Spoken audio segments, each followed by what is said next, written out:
so much, Mr. Foreign Minister. A quick reminder, you can follow along with the whole program and receive the latest updates on our Atlantic Council event app. You can also find the social media toolkit full of graphics you can use on different social media platforms. Share your favorite moments from the forum using the hashtag EUFF2021. We'd love to see your reactions to the program thus far. You can also ask questions that our moderators will pick up in the conversations. As Portugal prioritizes the EU's post-COVID recovery plans, the entire transatlantic community has an opportunity to think creatively about how to solve the challenges inherent to an increasingly digital society. The pandemic has accelerated the trend towards digitalization across sectors, and we've just begun to see the far-reaching consequences, both positive and negative. One of the positives is the ability to host forums like this with our friends on both sides of the Atlantic and around the world joining us, just as we broadcast from Washington, D.C. We are able, through digital technologies, to connect and interact with one another regardless of physical distance. This has transformed the way we work, the way we collaborate, and the way that we share information and exchange ideas. With this great development in interoperability, negative trends have also been exacerbated. Digital technologies provide greater democratic access, but they also, if not carefully managed, can be manipulated by malign actors and expose vulnerabilities in our societies. One of our greatest challenges of this digital trend is the rise of digital authoritarianism, the use of technology to surveil, suppress, or manipulate populations. Digital authoritarianism is an existential challenge for democratic societies. Ensuring the rights of citizens and countering malign actors in the digital space will require transatlantic strategies across all sectors. The institutions for managing these challenges have not developed at the same pace with the technologies in question. The EU and the US have the technical know-how and the open system to counter these trends. But how do we utilize this depth of knowledge and experience across the transatlantic community? How do we ensure new technologies and their applications empower democratic participation and inclusive economic growth and do not become instruments of autocratic manipulation or oppression? Let's now turn to Rose Jackson, Director of Policy Initiative at the Atlantic Council's Digital Forensics Research Lab, to dive into these questions for the next session. Rose.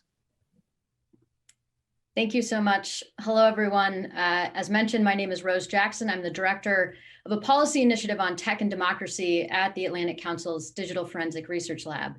It's my pleasure to welcome you to this EU-US forum hosted by the Atlantic Council and the delegation of the European Union to the United States. This past year has been a reckoning of sorts, with COVID-19 accelerating dynamics around any number of global challenges. Certainly when it comes to the conversation about the role of technology in society, questions about power and rights online, and open society approaches to the digital world, it seems we're at an inflection point.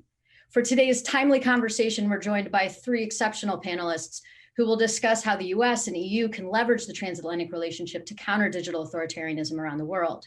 So it's my pleasure to introduce you to Ambassador Dan Fried, the Weiser Family Distinguished Fellow at the Atlantic Council, Dr. Francois Godement, the Senior Advisor for Asia at the Institut Montaigne, and Ms. Marietje Schaake, the International Policy Director of the Cyber Policy Center at Stanford University and a former member of the EU Parliament.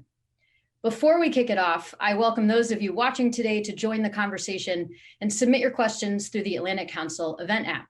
And with that said, let's dive in with our first question for Marietje. I think we've had quite a few conversations lately about regulation and incentive change. I'm curious, as you look at these challenges, what does being proactively democratic look like for many of the companies that we're talking about in this discussion? Thanks, Rose, and thanks to the Atlantic Council for hosting this important discussion. You know, I've always been surprised at how much hope there had been placed, particularly in the United States, in the self-fulfilling prophecy that tech companies from Silicon Valley may accomplish as a, anticipated ripple effect of freedom and liberty around the world. That was around, 10 years ago. And we've learned a lot of painful lessons since, not only in the Middle East or the rest of the world, but also coming back as a boomerang right to the United States with, an online fueled storming of the US Capitol on January 6th, attempt to manipulate and hack the elections, disinformation about the COVID-19 pandemic, a lot of very, very harmful consequences coming from the outsized power and under-regulated tech sector. And while a lot of these tech executives that are, benefiting from the increase of their role and their power are using words around shared values, democracy, human rights, they're hardly ever explicitly aligning their terms of service, their company policies with either universal human rights or, let's imagine, the process of the rule of law. And so if you're looking for a more proactive role by these companies, which I would prefer regulation, but in the absence of regulation, it would be great if tech companies could align themselves with either universal human rights or rule of law principles, meaning that they would be much more transparent, much more equally treating all customers, give users a redress mechanism, accept independent oversight, and so on and so forth. Short of better democratic and hopefully transatlantically aligned regulation, that would be a proactive step. Thank you so much. And that's a great segue to the next question for Dr. Godement. There's a lot of debate right now in the regulatory conversation about whether that strengthens or weakens the approach that China has been taking, advancing an authoritarian approach to the digital world. I'm curious if you could comment on those arguments. Well, I was going to turn the table on that argument just by mentioning that China perhaps is shooting itself in the foot right now by attacking so strongly its biggest platform, that was its biggest international asset in digital space, Alibaba and Ant, to take it as an example. We generally assume, that the US innovates, Europe regulates, and China seeks to dominate. The reality is that the US still dominates because of the huge advance it has in digital affairs, that Europe is seeking to innovate, and that China right now is demonstrating that the big authoritarian state can bring anything to boot, even one of the most successful platforms in the world. So we, thanks to China, perhaps have a respite for an agreement across the Atlantic between US platforms, European wish to be more present and sharing, to concur or to keep our entry into third countries, partners, huge markets, which we tend to neglect because we think the fight is over our own consumers, our own users, places like India, places like Indonesia, others, where it seemed that the Chinese would perhaps arrive at the same time as an American platform or even before them. So I think the problem is not that we regulate. The problem is we have to create a wide space for this regulation. We have to solve some of the disagreement. We won't solve all of them because clearly there is a very healthy debate on all these issues inside the US.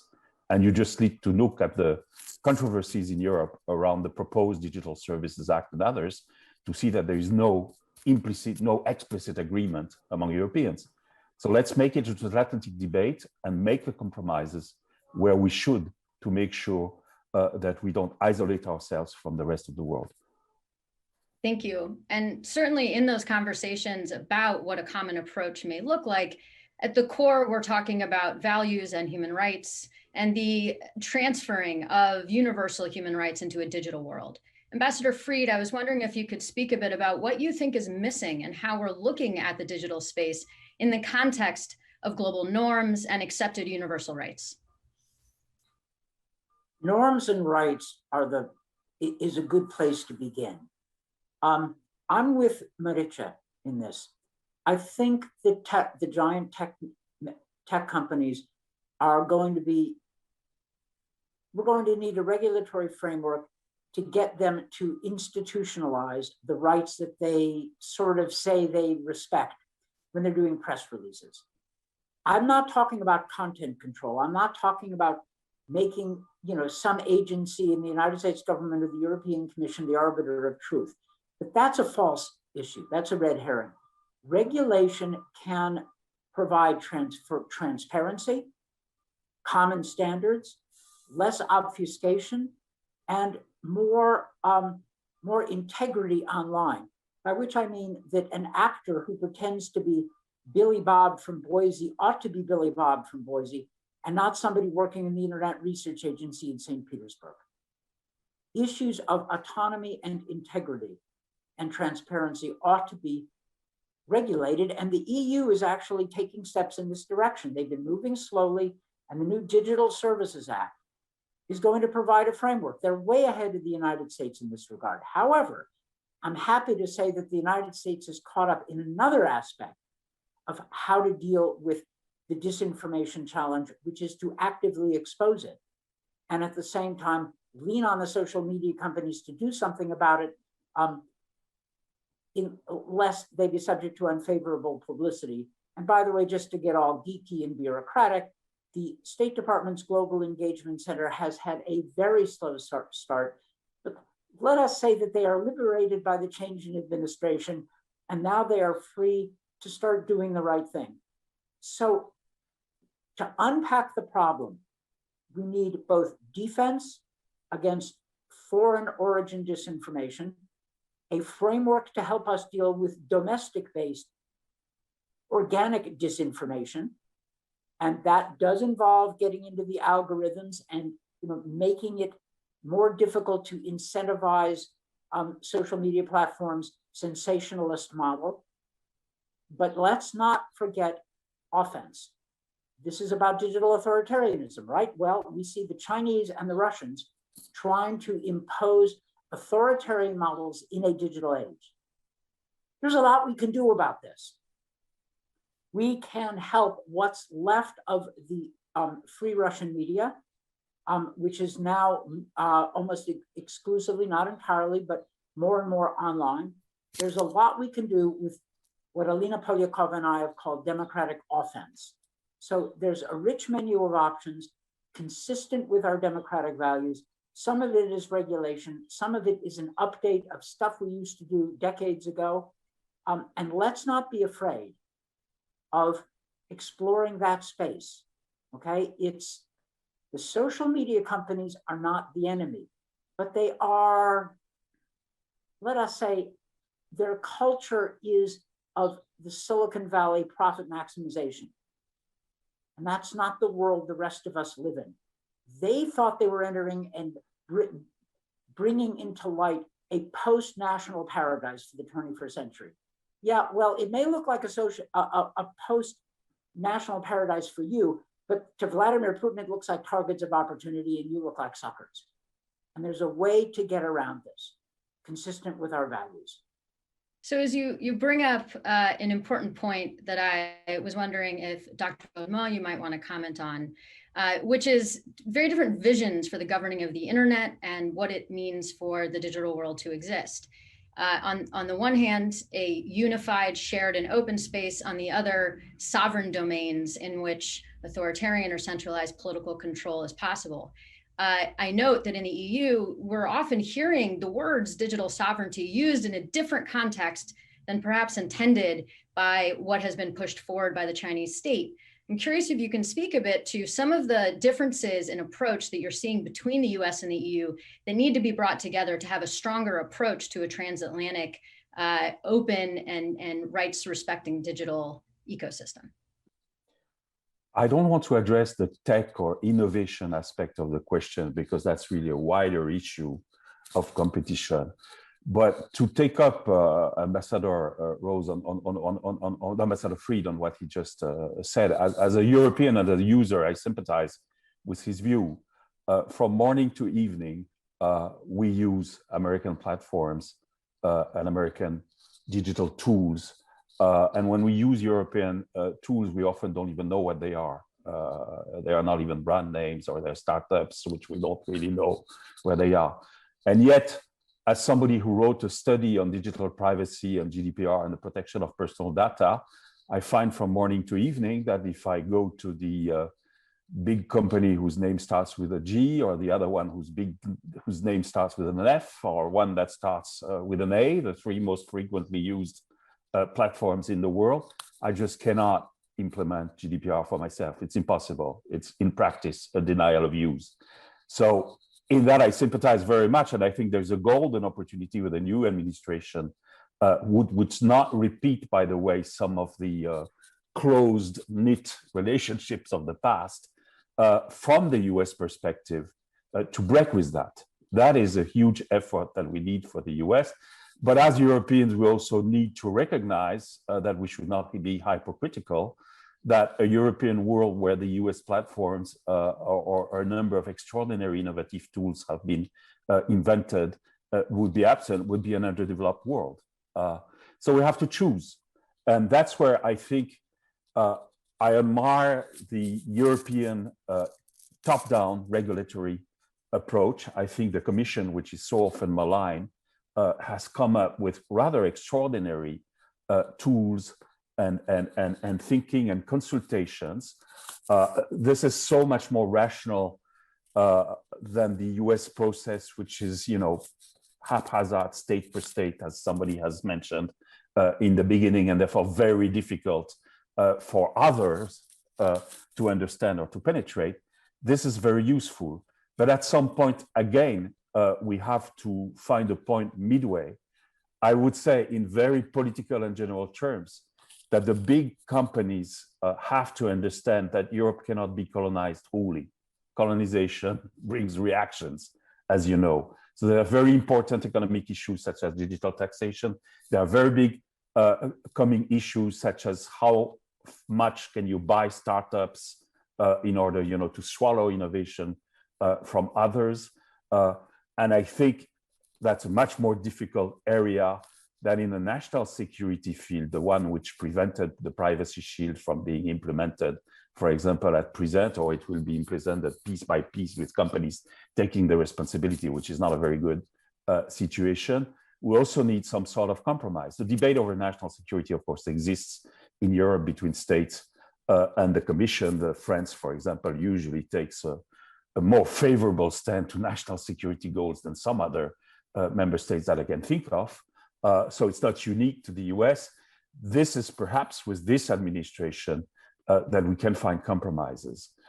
It is only if we do this that we will be able to create a model where we ramp up our own IT and platform industry, and where we can talk to the rest of the world with norms that are workable, and without letting others who have very different rules or who have no rules penetrate and dominate the markets. I think this is hugely important. Absolutely.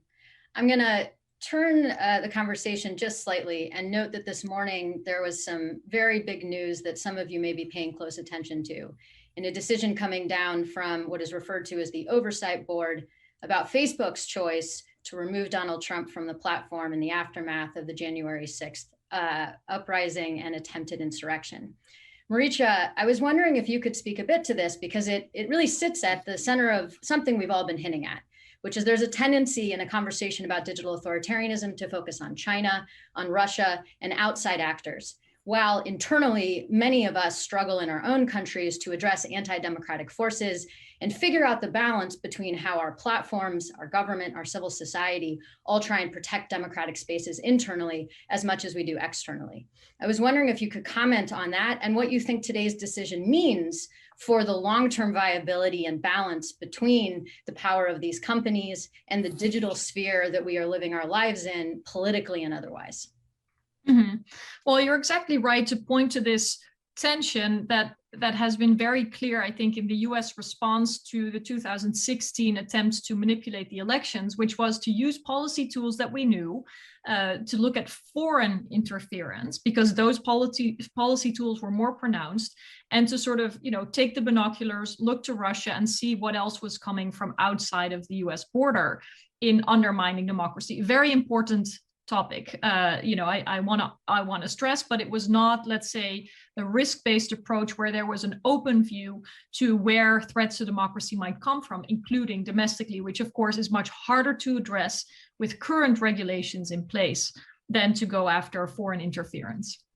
And unfortunately, a lot of time has been lost to have more pronounced rules about, for example, the responsibilities of tech companies, because what we see now is, in the case of President Trump and his expressions on Facebook and other social media platforms, his megaphones of choice, is that companies are now put in a position to decide when freedom of expression comes into tension or conflict with notions of protecting public order or protecting democratic integrity. You know, the president, after all, consistently until this day, challenging the outcomes of the elections, even if no formal institution has had any reason to doubt that these were elections that respected the democratic rights of the American people, and that the outcome, as pronounced with President Biden as the winner, is a fair and good one.